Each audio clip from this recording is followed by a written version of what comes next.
nay trời đẹp lắm đây, sao không cùng anh dạo quanh Sài Gòn.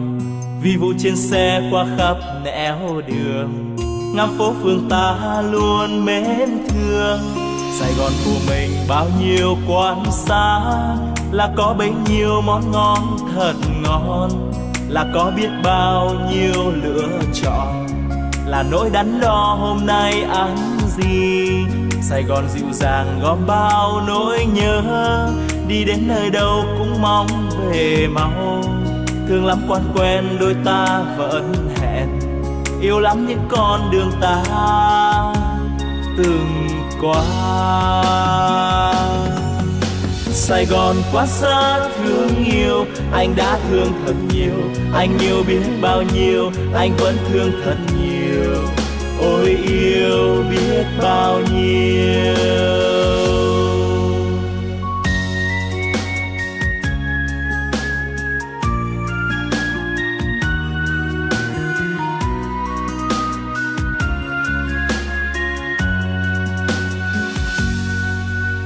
Hôm nay trời nhiều nắng ấm, sao không cùng nhau dạo quanh Sài Gòn.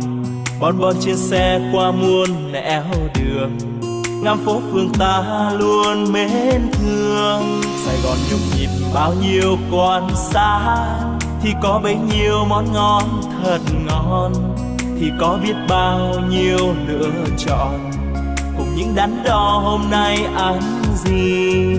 Sài Gòn nồng nàn gom bao nỗi nhớ, đi khắp nơi đâu vẫn mong về mau. Thương lắm quan quen đôi ta hò hẹn, yêu lắm những con đường ta đã qua. Sài Gòn quá xa thương yêu, anh đã thương thật nhiều, anh yêu biết bao nhiêu, anh vẫn thương thật nhiều. Ôi yêu biết bao nhiêu, anh đã thương thật nhiều, anh yêu biết bao nhiêu, anh vẫn thương thật nhiều. Ôi yêu biết bao nhiêu, anh vẫn thương thật nhiều. Ôi yêu biết bao nhiêu.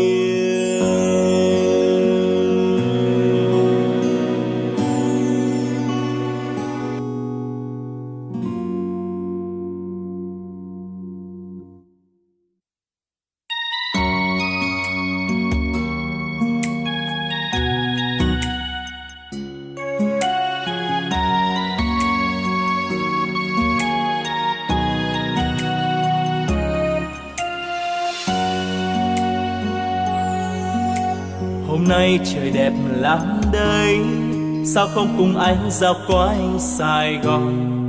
Vì vụ trên xe qua khắp nẻo đường, ngắm phố phường ta luôn mến thương. Sài Gòn của mình bao nhiêu quán xá, là có bấy nhiêu món ngon thật ngon, là có biết bao nhiêu lựa chọn, là nỗi đắn đo hôm nay ăn gì. Sài Gòn dịu dàng gom bao nỗi nhớ, đi đến nơi đâu cũng mong về mau. Thương lắm quan quen đôi ta vẫn hẹn, yêu lắm những con đường ta từng qua. Sài Gòn quá xa thương yêu, anh đã thương thật nhiều, anh yêu biết bao nhiêu, anh vẫn thương thật nhiều. Ôi yêu biết bao nhiêu.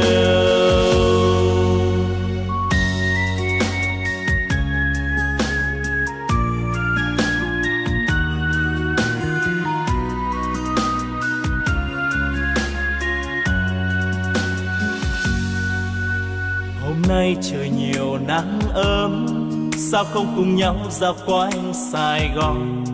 Bon bon trên xe qua muôn nẻo đường, ngắm phố phường ta luôn mến thương. Sài Gòn nhộn nhịp bao nhiêu quán xá, thì có bấy nhiêu món ngon thật ngon, thì có biết bao nhiêu lựa chọn, cùng những đắn đo hôm nay ăn gì.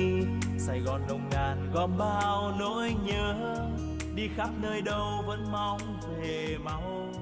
thương lắm quan quen đôi ta